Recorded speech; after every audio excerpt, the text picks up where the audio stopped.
Today we have a 2009 Toyota Camry. We'll be replacing all 4 struts, the front and the rear, as well as the front sway bar. Alright y'all, so for this job, you're only really going to need like a handful of tools. I just have a lot of sockets because of different ratchets I was using. So I'm just going to need a ratchet. You'll need a 10 millimeter, 12 millimeter, 14 millimeter, 17 millimeter, 19 millimeter, 22 millimeter socket, as well as a 21 millimeter socket to get the tires off, a number 5 Allen, a number 6 Allen, wrenches 12, 14, 17, 19, and 22, impact gun. I have 2 impact guns here. Also have this cordless drill, or cordless impact just to help me out a few things, and that's pretty much all you're going to need for this job. So first thing we're going to do, basically with all of the tires, is just pull off this hubcap like so. And with the 21 millimeter socket and an impact gun, I'm going to remove those 5 lug nuts on all 4 tires. Now starting with the front struts, with the 12 millimeter socket, I'm going to go ahead and remove this, which holds the brake line, the speed sensor to the bracket here. Let me go ahead and remove that just to free this up, and then we'll move on forward. Once that 12 millimeter bolt's out the way, just pull it out, pull it all the way. And now with the number 5 Allen in the center here to hold it, the sway bar link in place, and a 17 millimeter wrench, I'm gonna go ahead and remove this nut here and pull it out the way, away from our strut. Now that I've removed the sway bar link, I'm gonna come up top. I'm gonna mark this with a marker to be sure that this is our front stud. And with the 14 millimeter socket, I'm gonna go ahead and start removing these 3 nuts. After removing those 3 nuts up top, with a 22 millimeter socket on one end and a 22 millimeter wrench on the other, I'm gonna go ahead and remove these 2 bolts right here, holding the spindle to the strut. After removing that nut, go ahead and just pull this whole thing out the way like so, and just pull it down. It's just gonna be stuck up there because of studs. So we're gonna just pull it down and get prepared to replace the strut. So I have my spring here, or my strut, ready to compress the spring down. Just take note of a few things. The end of the bottom spring actually sits see within this groove right here, so you'll know basically exactly where to place it. So I'm gonna go ahead and compress this down like so. I have everything kind of set up, so I'm gonna compress it down, and with a number 19 socket, once this is compressed down, I'm gonna remove this and replace it with the new strut here. So I'm gonna go ahead and start doing that now. So my old strut has been removed, just a little FYI. So when placing the new strut in, there is a groove that must be followed to the top part here, as you can see, the flat end of the thread. So that flat end will pretty much go where you see this little flat portion of that circle where it goes in. So just be sure to do the same, just make it easier to go in for you. And we're gonna go ahead and get the new one in and bolt it down, or get the nut down. So as you can see how the bottom sits in there, the bottom of that spring fits in the strut there. Also you can see a little flattened end of the strut, little stud where the nut goes. So everything's pretty much in place now. I'm gonna go ahead and get ready to put this inside the vehicle now. So I have my strut in position now. My green dot, which basically just shows me, or tells me, that this is the stud that's supposed to be right where it is now. Just kind of hand tighten them in.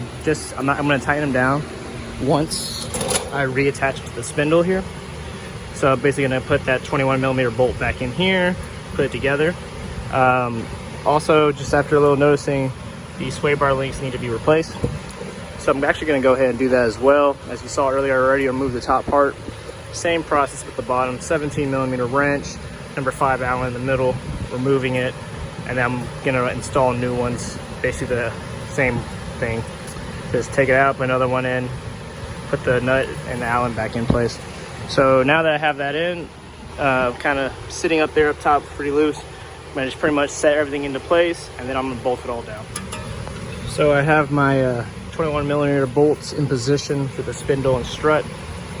Before I tighten these down, I'm gonna go ahead and tighten the 14 millimeter nuts up top all the way down, and then I'll come down, tighten this up, put my brake line speed sensor back onto the bracket and get this new sway bar link coming soon in there. So I've tightened my bolts down.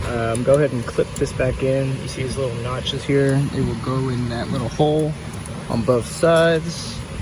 So just kind of angle it down. Oops.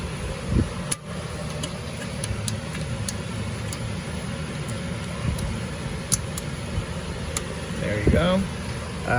When you put this bracket back on, there's a little spot you see right here that you will have to kind of guide the bracket in first and wrap around this side, then put it in. So now that we have this done, I'm just waiting on the sway bar link to come in before I install it. And I'm gonna do the same exact thing on the other side. So in order to get to the rear strut, to remove it from the top, it's gonna be directly behind here. So what we're gonna do first is remove the bottom portion of the back seat. Just kind of lift up on both ends and put it to the side. As you can see, there's like a little hook right there that sits in there. Just do the same on the other side and it'll come right out. After we've removed the seat, we're going to be removing a 12mm bolt located directly below here. So this is the outside of the vehicle, inside, and it's going to be right here. Once you remove that 12mm bolt, just push up and slide out. And we're going to be removing this portion of the seat. Also be sure to go ahead and take the seat belt off. Just slide it through that little hole right there. Sorry. And we'll get it out of here. Once you remove this part of the seat, it will expose the three 12mm nuts holding the strut in place. Go ahead and loosen them all up, and we're gonna get to the bottom and start removing it from the spindle. So I went ahead and removed two of the nuts and left this one on loose, just so that the strut will stay in place. Also go ahead and mark one of them so you know which one will go where, so we keep it in the same position.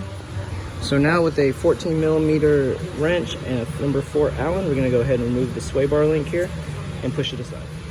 All right, so I've pushed the sway bar link out of the way. And earlier I said number 4 Allen, it's actually number 5, apologize for that. Now with a number 12 and a 10mm socket, I'm gonna go ahead and remove this bracket here and push the speed sensor and brake line to the side.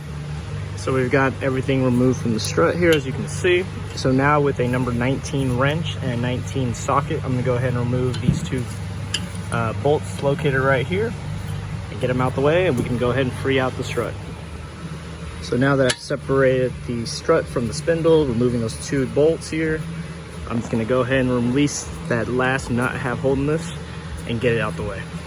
And or actually pull it out to replace the strut. Sorry about that.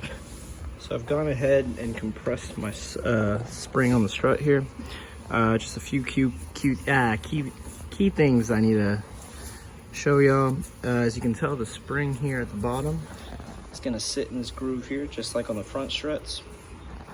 That's pretty much it. We just put it just in that way, as well as the same with the front strut. It has that one area which will be flat on the entire strut here on top. Just be sure it goes in the correct direction. So now with the number 19, we're gonna go ahead and remove that, drop it out, and put the new one in. After replacing the strut, went ahead and just placed it in on top and just kind of loosely put the washers in position. They aren't tightened down yet. So now I'm gonna get those bolts into place right here, and then we'll carry it forward. So I went ahead and got these two bolts in already. I'm gonna go ahead and get those nuts in, tighten it down. Then I'm gonna tighten those nuts on top, and we'll put everything back together. Now that I've tightened these nuts down, I'm gonna go ahead and put this back on. Be sure that this hook right here goes in here before you basically close it up with that 12mm, and then we'll put the seat back on as well. So I've got the seat back into place, just slide it in, be sure the buckles are back on top, and where those hooks are in the groove, just hit it back into place. So now we're gonna come back down. Our strut is pretty much almost finished. Let's get the sway bar link back on with the number 5 Allen, number 14 wrench, and these brackets back into place as well. Be sure that this hook goes in the hole here, so that number 10 will go there for the speed sensor. And go ahead and place this in here. And that number 12 will go in for the brake line. So we're almost done. All All right, so I got all my bolts from my bracket back in place. Sway bar link is back on. I'm just gonna put the tire back on and we're done. So thanks for watching, you guys. I've already done the other side. You saw me put the seat in as well. So we're all good now. Thanks for watching. Please like and subscribe, and like always, more videos are coming.